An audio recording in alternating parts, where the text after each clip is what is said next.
Hi, everybody. I'm Elizabeth Sturcken. I am Managing Director at Environmental Defense Fund.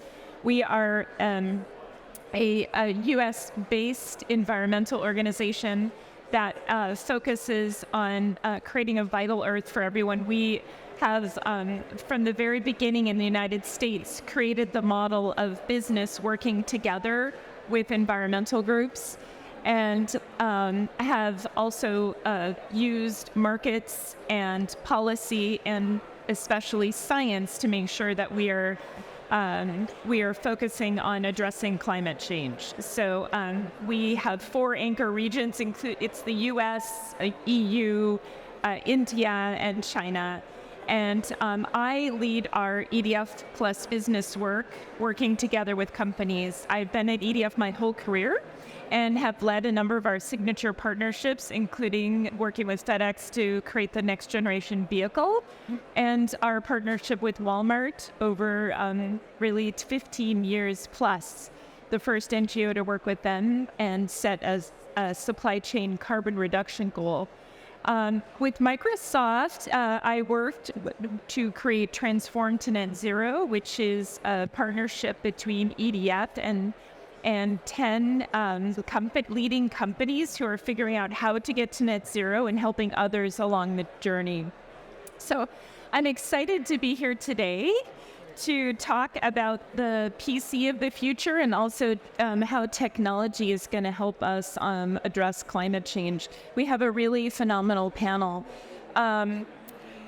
So while over half of the world's 2,000 largest companies have set climate goals, the vast majority, now you can really hear me, can't you? The vast majority do not know how they're going to get there. The transition to net zero is really the greatest economic threat, or trillion-dollar, multi-trillion-dollar business opportunity of our generation. So business has a critical role to play, of course, in circular economy, and also many products, as we know, are created in a linear way, extracting a major toll on finite planetary resources. So technology is a force for progress and also in sustainability. E-waste, energy consumption, greenhouse gas emissions, natural resources, carbon footprint. But technology is really the path forward to real repair, recycle, reuse, and really a new path forward to sustainability. I'm excited to talk about what actions this industry can take to make the PC more sustainable, but also to use technology really to address climate change. I think these are real leaders in this space, and I'm very interested to dive in and learn from you all, both your successes and what you found challenging so that others can act. We know that this is the decisive decade, and it's really not an understatement to say that the actions we take in the next 8 years will determine what life on this planet means for future generations. It's really not an overstatement. So the truth is we can do it, and I think technology is going to help us. So I'll turn it over to each of you to introduce yourselves, if you don't mind. Gokul Subramaniam of Intel, go ahead. Hey, I'm glad to be here, and I work at Intel. I am also leading the Intel India team, and in addition to it, part of the PC organization, which we call Client Computing Group. I'm responsible for the sustainability strategy that we have as Intel in terms of how to make computing more sustainable in the industry, like you pointed out, working with our partners, Microsoft and Acer and all of the customers. It takes an industry to do it. Glad to be here and looking forward to sharing some of our lessons. Shelly? Yes. Shelly Blackburn? Yes. Good afternoon, everyone. My name is Shelly Blackburn, and I'm the Global Vice President for our Sustainability Go-to-Market here at Microsoft. I'm very excited to be here to talk to you about exactly what you said earlier, is that we are learning not only from our own journey, but we're also very focused on how we bring solutions to market to help our customers, to help our partners in expanding and really utilizing technology to for the sustainable future here. So thank you for the opportunity of being on this panel with all of you. And last but not least, Jerry Kao, Acer. Hi everyone. I'm Jerry Kao. I'm the CEO of Acer, and actually it has been the 28 years since I joined Acer, and it is also COP 28. So I think it's a good coincidence that I'm here. Yeah, and at Acer actually we spent a lot of time focused on the ESG. I still remember 20 years ago I joined Acer. The first project I'm using Intel Pentium and using Microsoft Windows 95. And that CPU, the clock speed rate is 60 megahertz. And today Intel is more than 5 key, almost 100 times. Yeah, that implies technology really help a lot, but also implies our Earth really got hurt. So I'm glad I'm today here. I share my experience, how we can work together to, as Elizabeth mentioned, that in the next 10 years or 20 years, we need to make a better future for our next generations. That's so important. Good. So let's start by first talking a little bit about energy. No surprise, right? So even before the PC gets to the end consumer, there's a fair bit of energy consumption, yes. What are some of the actions taken to lower the impact of the manufacturing of the approximate 300 million PCs, I hope that's right, produced worldwide across the year, every year? Let's start with Intel. Go ahead, Gokul. Yeah, like you rightly pointed, even before the product gets shipped and somebody's using the PC, there is considerable amount of embodied carbon that's already in the product. And so Intel takes this pretty seriously, and we look at the entire sustainability across 4 big angles. One is electricity, renewable energy, how we can use that more. Conserving water, which is an important aspect of the resource that we use. Reducing waste, how can we get to net zero waste in all the materials that we are using. And then it all culminates into the climate related goals, which is the scope 1, scope 2, and scope 3. So like every other company, Intel does have targets for all of these, and we are progressing well. And for electricity, one of the biggest things is, as we manufacture, close to 93% of that comes from renewable energy, which is a very big progress that we've made recently, because it starts there. But it doesn't end there, because once the silicon is built and you have the processor, there is a tremendous amount of carbon footprint on the motherboard, on the various components that you have in the motherboard. Then it goes to the use cycle as a product gets built and when it's operational, how you can save energy efficiency, lowering the power, getting to the right battery life and things like that. And of course, what we'd like to call the end of first life. You use it for 4 years or whatever longer. How can you make sure that that asset, digital asset, or that electronic device can be either recycled or repaired or given a second life of sorts?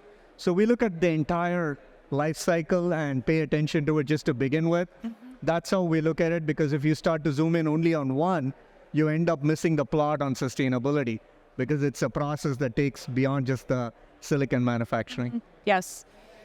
Systems approach, sounds like. Yeah. So, Jerry, what are your thoughts on design, manufacture, distribution, and how Acer approaches this? Yeah, thanks. Actually, I think Gokul have answered all my answers, just to change the semiconductor to PC. But anyhow, I think the Acer, we have so-called our Earthian program. I need to explain beforehand. What does Earthian mean? Earthian is a word combining Earth plus mission. Earthian. Earthian is a program which we start from Acer internally first, because we believe, actually, if you're just a boss, hey, I want an eco-conscious PC, do it for me. Employee will think, well, I need to work for this because I need to get money. Then we cannot expect a really meaningful something can be generated. So start from the beginning. We think how we really can make an employee thinking he is doing the right thing. Trust, he is believing he is doing the right thing for the earth. This is from the beginning. Only by this, then the scenario will not like, hey, do something for me. But boss, I want to do something. Give me the money. Give me the budget. Then we can make the Earth better. So that's the Earthian mission means. So by Earthian mission, actually not just from Acer internally, we also work with multiple suppliers and also multiple channel partners, trying to drive in the lower carbon footprint. That's also equals to energy. I think this kind of initial is the most thing. Be honest, looking at all the people here, I'm so touched because all you guys believe we can contribute something to change something instead of just following boss instruction.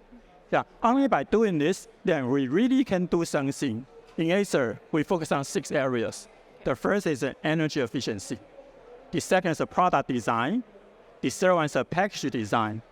And then production, logistics, and recycling. For each, actually, we spend a lot of efforts. For energy saving, for energy efficiency, for example, all our office requirement or our something like our ODM partners, their energy efficiency with close monitoring. And also in our PC, which have a product line, our eco-conscious product line, one of the very serious, is we focus so much on the energy saving things. It gives different mode of power management tools. I mean, except for Microsoft, we also added more end user to choose to make it even more eco-friendly. In the same time, we also closely monitor and monitoring different applications. What the power they're using, is it really necessary? Can we cut off something? Okay. Yeah, for example, an example will be something like the all-in-one computer. You guys are all-in-one, so something like 27-inch display with a PC inside. Then, if you move out of the screen, then actually the screen can be dimmed. But how can people know? Then we need to think about where we need to have a camera to monitoring if there's some people, human beings sit in front instead of the dog. Yeah, if a human being's there, okay, screen will light up. If it's not human being there, screen will dim. This kind of thing is the power management, which you spend a lot of time at working on that. Yeah. Shelly, Microsoft doesn't use any energy, do they? So this isn't an issue for you, right? I mean, you're making me think about, the really carbon awareness tools is what you're talking about, that we can take a look at where individuals are. Perhaps an update is occurring. And there might be an update or two that may come down. And so finding a way to make that more efficient for the end user, take a look at when the right time is for those uploads, downloads. And so that is another area we're focused on. Yeah. Well, and we're kind of segueing into the next part of the question, which was more on the user end of it. And clearly, it's it's both sides of it, right? It's the manufacturing of the chips, it's the manufacturing of the PCs, it's the running of the data centers on that side of it, and it's your offices and all of those pieces too. But once the product gets, our products get in the hands of the end users, just kind of what are the ways that you think of in terms of getting the most ROI in terms of energy use reduction? How do you think about that? Where have you found the most success? Maybe start from me because as a PC. Okay, then we need to think about how long the end user keep the PC. And the longer, the better for the Earth. So we need to think about a few things. Point number 1, modularity. So for example, if one of the configuration, for example, the SSD storage is too small, and then you want to change something, in the past you need to buy a new notebook. But right now, by modularity design, you can change the SSD module and also upgrade to different configuration. And secondly, repairability.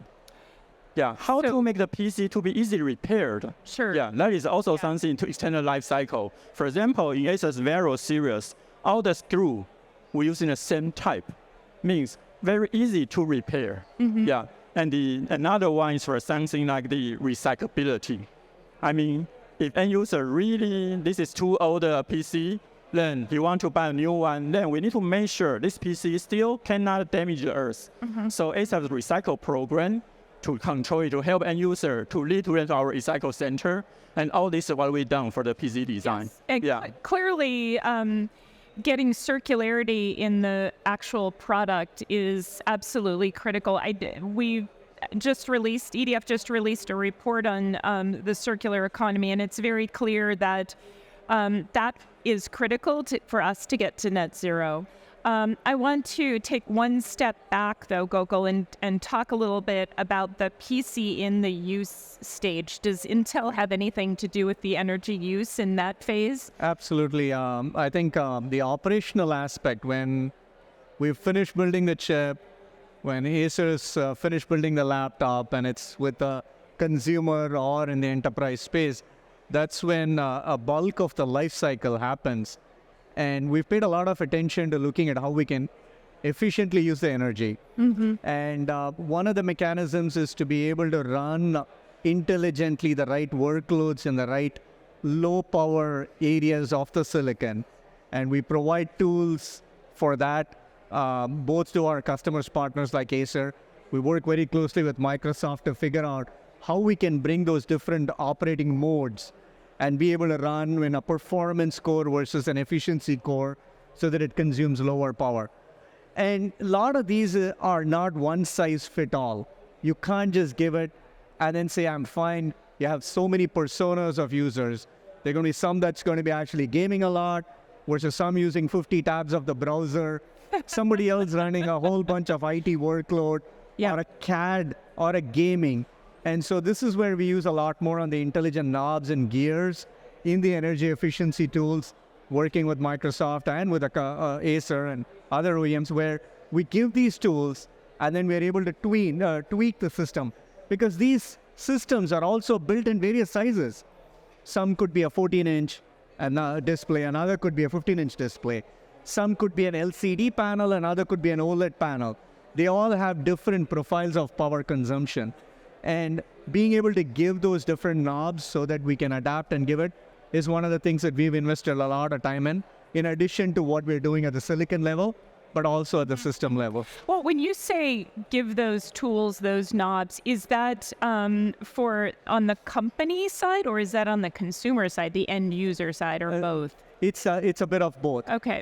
There is parts which, there are knobs that are given to, say, to Acer. And when they're building the product, they actually tune the system and give it. And Acer doesn't stop there. And Microsoft also gives various modes like balanced mode or high performance mode or energy saving mode. And then Acer gives additional knobs and additional tweaking in there. So these recipes are available.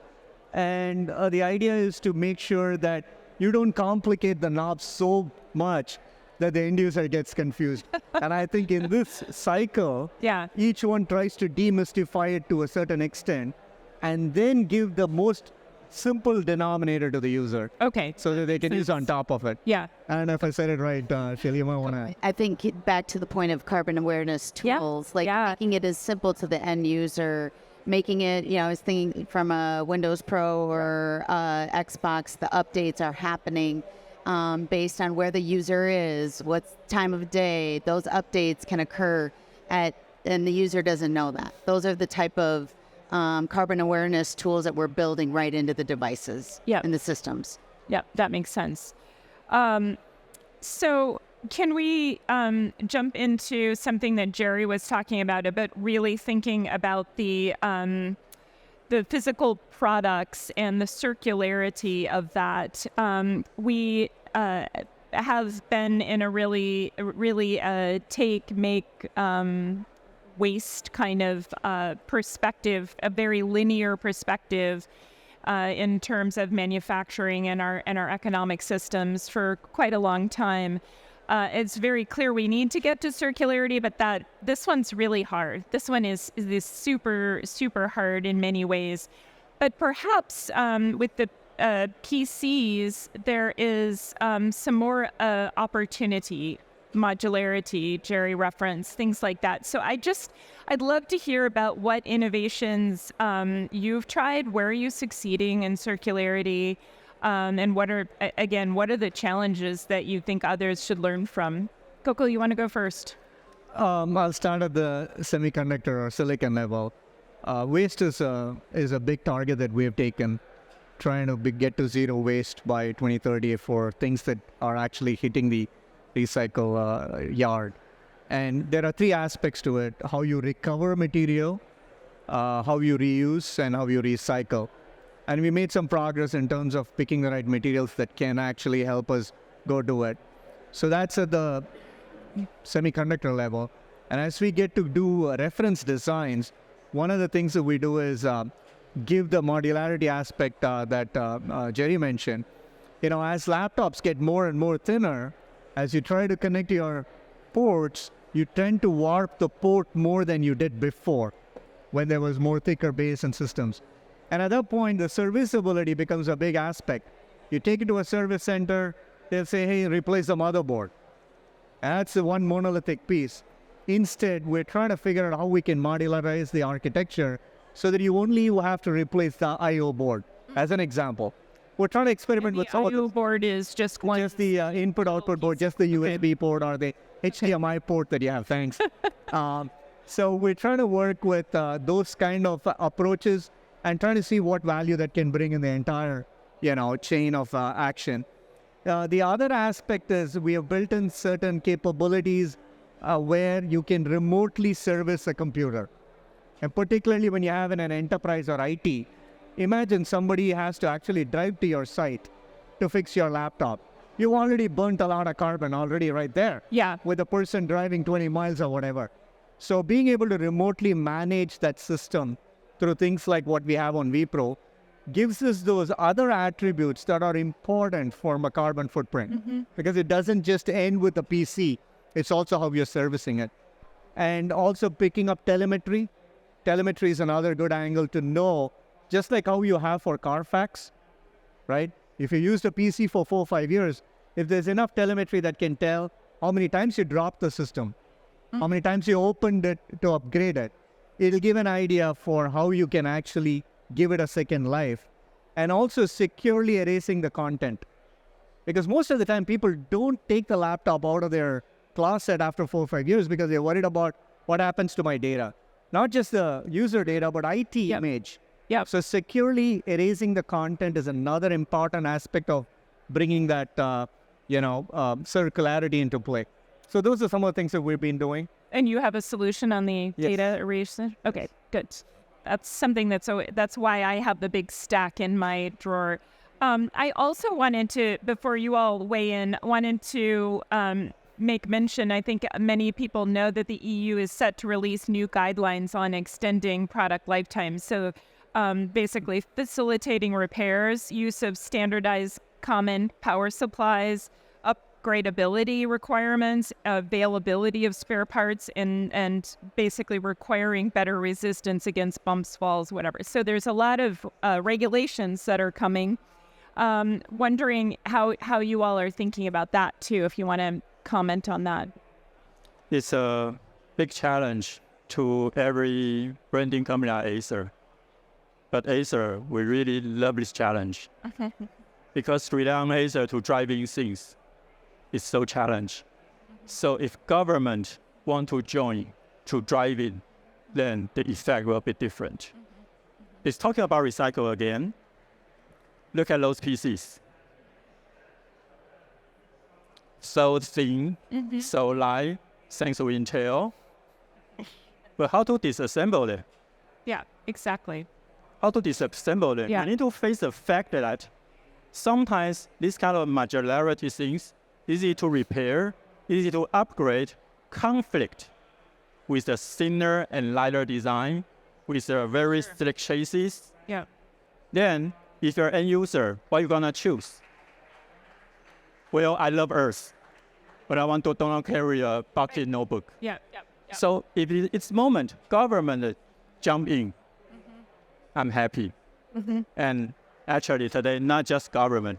I'm so happy that many corporate tenders, corporate users, and also many giant retailers right now also want to have this upgradability, these kind of things, to become something they want. And then only when more and more government, corporate users, or the retailers jump in, then brands like us we are more willing to invest a lot of resources here. So actually, it creates some trouble for us, but I'm just very, very, very, very happy because the right thing to do. People need to think about what is the dilemma, what they want. A really strict design notebook, but you can use it just 2 years and buy another one. Or you sacrifice something, but you really do the right thing, not just for you, but for the next generations. So you're saying there's a real conflict between getting a super light, thin PC and the modularity. Well, no matter how good technology moving, modularity means you need to have a room to let user to change. Yeah. This kind of room will not make the notebook to be thinner. It is actually 1 + 1 = 2. Yeah. No matter how technology go, 1 + 1 cannot equal to 3. Yeah. This will equals to 2. So this kind of trade-off will always be there. There's always trade-offs for sure. But I always feel like technology often can provide a way for us to negotiate trade-offs. And I'm wondering if there's an opportunity here. Shelly, what do you think? Unfair question, I realize. Unfair question. I mean, here's what I would say, taking it back to what else can we use it from I'm thinking about our circulatory centers too. And Okay. there's other usages that we could have for this. Yeah. For example, we focus heavily on schools and skilling. And so not only how we're building, but how are we using once we recycle. And so I feel like that's another area where we can continue to focus our efforts. And I know that's, especially for us, our data centers use millions and millions of servers. So we're looking at what other areas could we utilize these types of focused devices in. Yeah. So, yeah. That makes sense. I randomly met a young man who had a startup, I think it was called UWork, which was taking used PCs and getting them to be rentals in his home country where he originally came from in Nigeria. The business is going really well. So kind of to your point, I guess the point being that there's a variety of different ways to get around this extending of life or circularity, if you will. So yeah, that's great. Any other thoughts on this one? I think one thing that strikes to me is when you look at any consumer electronics, there are two categories. One that you really need the line of sight. If you need to light a room, you want that bulb to glow right there. Mm-hmm. You want to watch a television, you got to be sitting in front of it. What compute gives is that virtual personalization.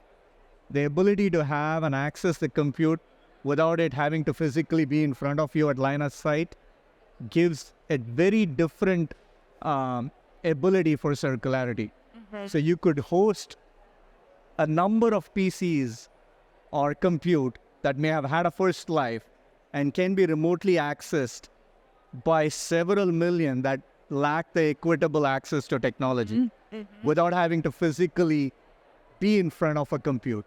So that's the power of how we can make the circularity more better than some of the other limitations that a consumer electronic design product may have, because you have to inherently be right in front of it.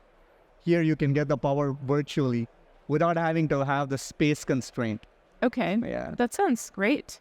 Let's jump into the hot topic of artificial intelligence. We couldn't not go here with this amazing panel. So the amount of progress in this area is clearly astonishing. It's the challenge, as I think all have heard by now, is just the raw power usage that artificial intelligence is requiring.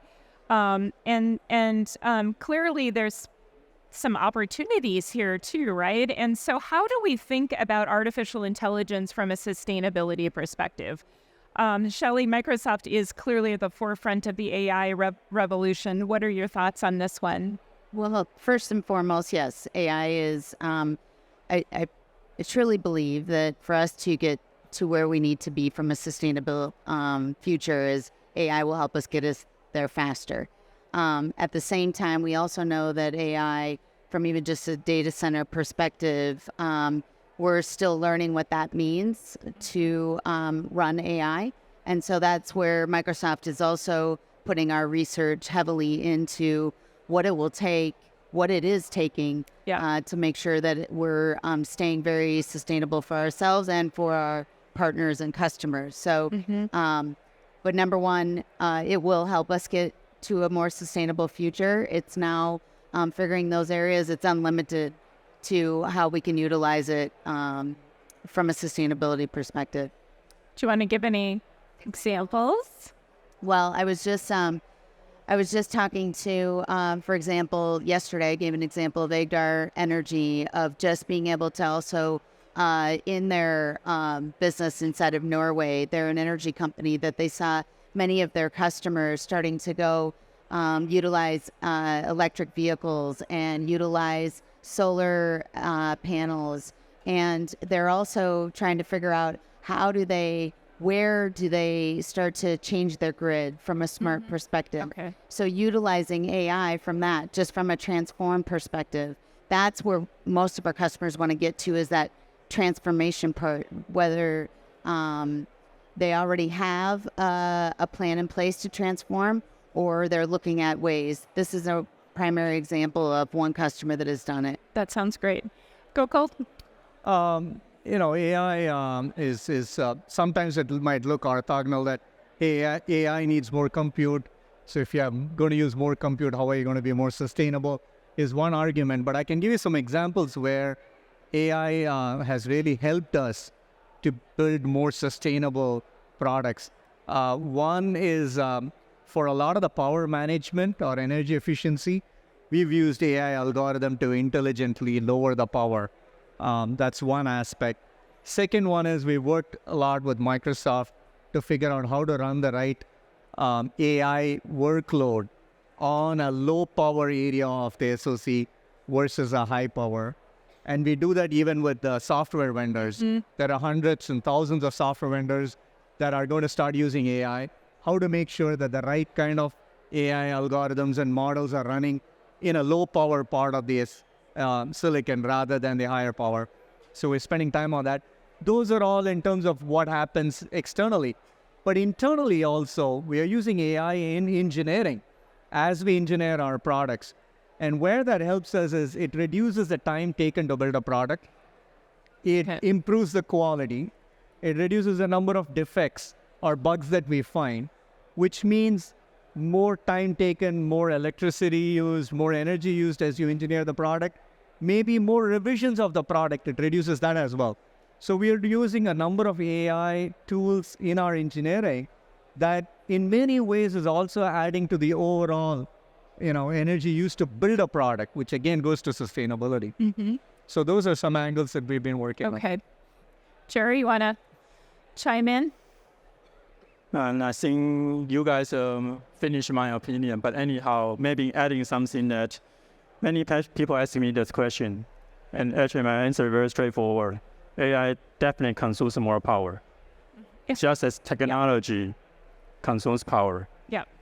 So it goes without saying. So under this condition, what we can do is just you said, how to leverage AI to do something to win it back. So that in the end, we can still have something like a net zero concept. So specific for PC, right now, everybody talk about ChatGPT or those kind of things. There is more on the data center side. But actually, same task we can also do in the edge side and will consume less power. This is something a PC vendor, PC brand like Acer, we're going to spend under help from Microsoft and also Intel both. So this, we can move the computing in the cloud, which consume a lot of power, to the edge side or even to the IoT side.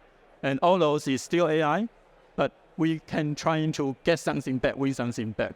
Another is also the Gokul mentioned about, in the past, a lot of the tests done by SoC, but SoC is just so strong, may no need to have less strong CPU to handle minor tasks. But right now, with more and more SoC, for example, the coming AI PC, we have a CPU, GPU, and NPU. Then, for something in terms of loading not so huge, in the past by CPU or GPU, consume a lot of power. Later will be handled by the NPU. consumes less power. This is also something we need AI, but we know how to manage AI in a more efficient way to save the energy. I think that's something I want to echo. Well, and clearly, and I know that this is something that each of you are working on, having renewables drive your operations and working to get those in the communities so that the PCs are driven by renewables is clearly something. So each of the companies doing your own thing to bring renewables on board, but then.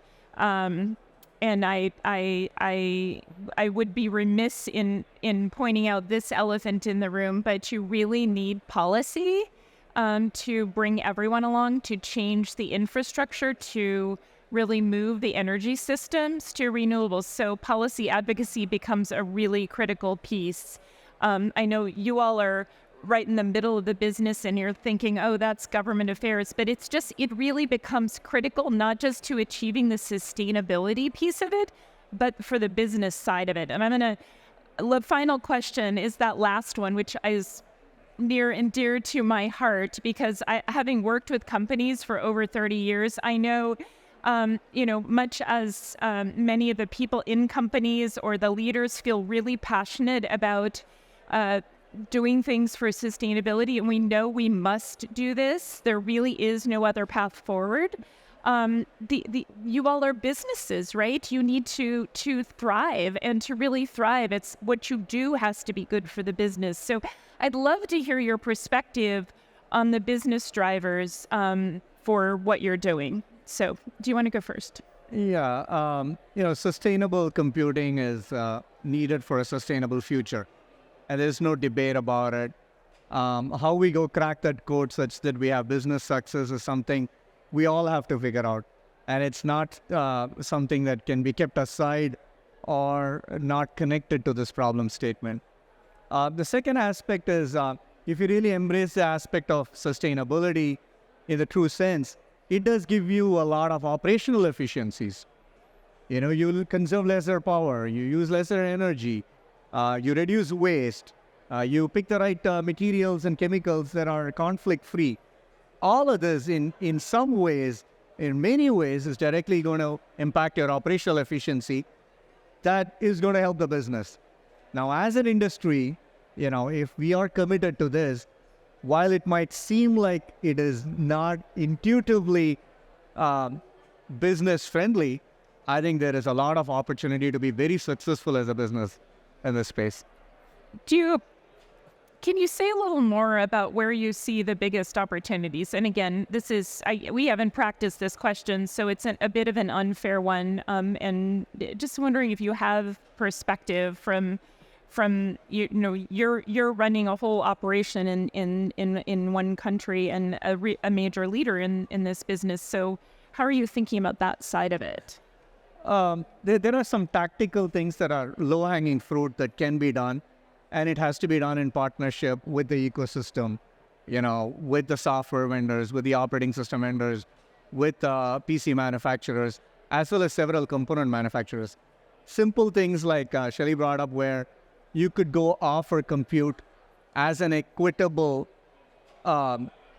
entity or a technology to the masses that don't have that capability is something that's close to everybody's heart, and that's something that can be done. And then enabling our ability to have more modular compute seems like something simple to do, as long as you can break the tie with it doesn't have to always be the thinnest and most good, best looking ID, right? And if we can start to embrace some of those things, to me, it seems like there are opportunities to go do. And for that, I think the mindset of the consumer has to change. As much as companies are talking about sustainability and ESG, the users, just like how they transition from carrying plastic bottles while they're traveling to actually steel cases, that mindset, if it starts to happen even with compute, I think there are a lot more that we can go do in the short term. Okay, so this isn't fair, but I'm going to ask you a third question because what you're talking about, the systems change, you really need to align incentives across the system. That's not necessarily easy. Sometimes policy can help, but and you all are welcome to jump in. How do you think about that in terms of the aligning the incentives so you guys are, succeeding on that? Let me put it this way. I think as Gokul mentioned, that only when more consumer is acknowledge the necessity, then in terms of the business return will be sustainable. So that's the reason why we need to think about what is the most impactful way. So in our Echo Controls Computing, our Vero series, starting from the day one, we are shooting for the massive population. More and more people use that instead of just a very high segment. Yes. That's the reason why we set a more affordable price point of view. Mm-hmm. So there will be more people really using this notebook, and then they enjoy it. Then they can tell their friends, their families, that make it impactful. Yeah. So we should find the biggest leverage point.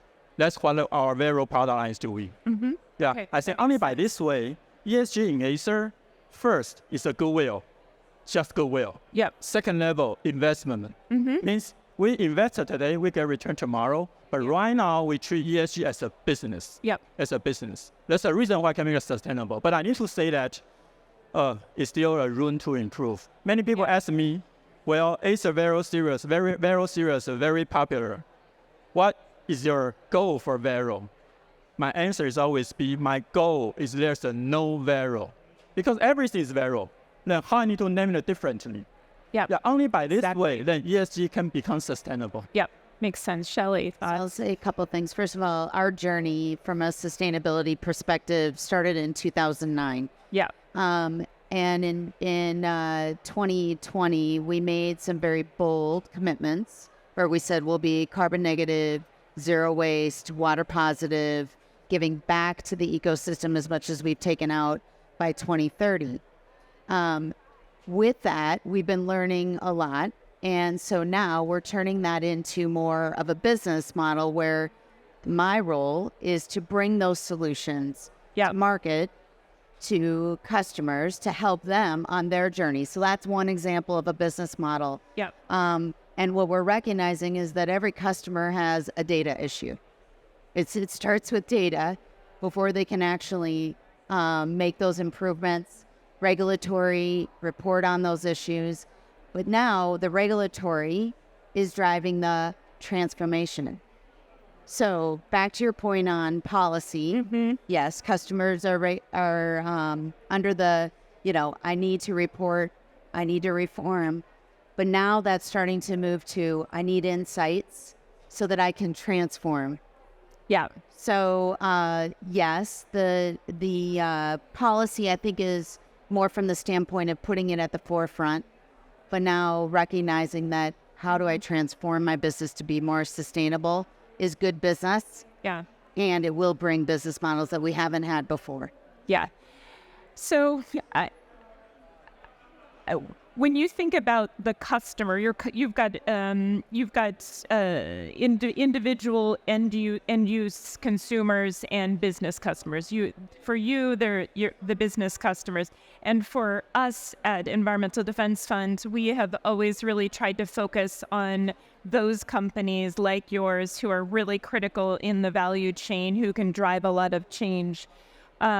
And I'd be remiss in not saying that we just launched our Net Zero Action Accelerator, which is meant to take learnings from companies like these and the best of what EDF does, our science, policy, markets expertise, and pull it all together to really help companies figure out what to prioritize. I think that's the biggest concern that I have is many companies, your suppliers, many others in the ecosystem are just trying to, and individuals are trying to figure out, well, what do we prioritize, right? We know we need to be on this journey. What do we prioritize? That's what the Net Zero Action Accelerator is about.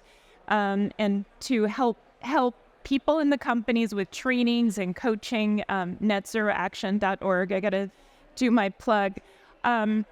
So that's thinking about companies who are critical in this ecosystem, but all three of you have also mentioned the end consumer and the culture change that's kind of needed. That one's a hard one, I think. And I never exactly know where it's what's causation there, right? How do you drive that change? Does anybody want to comment on how the end consumer fits in this ecosystem and how you all think about it from a business perspective? It's really very challenging. It's really a challenge. It is. Yeah, and I think that's why we are here. Yeah. Yeah, and trying to make impact. And from Acer, as I just mentioned, that we select the biggest leverage point, trying to approach as many customers as we have.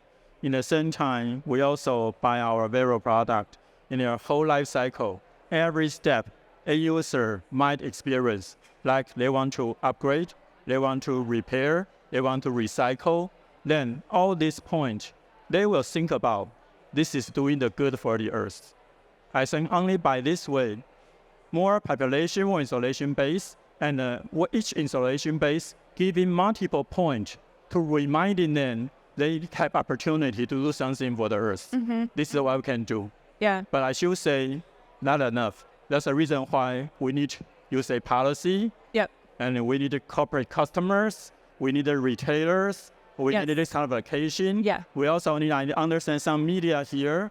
Yeah. We all need to work together to drive in the right things. That's Yeah. right. Yeah. And find the win-wins for sure. Shelly, any other thoughts on this? I was just thinking of my children come Yes. to mind. Yes. We were thinking about a very personal situation and just Xbox in itself. Like I'm thinking through with my son, and it's not even like he recognizes at age 15 that this is something that just has to happen. Totally. And Yeah. so even from an Xbox perspective, if he wants to play, if he wants to be on it, like it's just it's built in right now. And I think that's the other piece of trying to make this innate, build this into our younger generation. Right. For They're sure. better at it in some cases than I am. So, Yeah.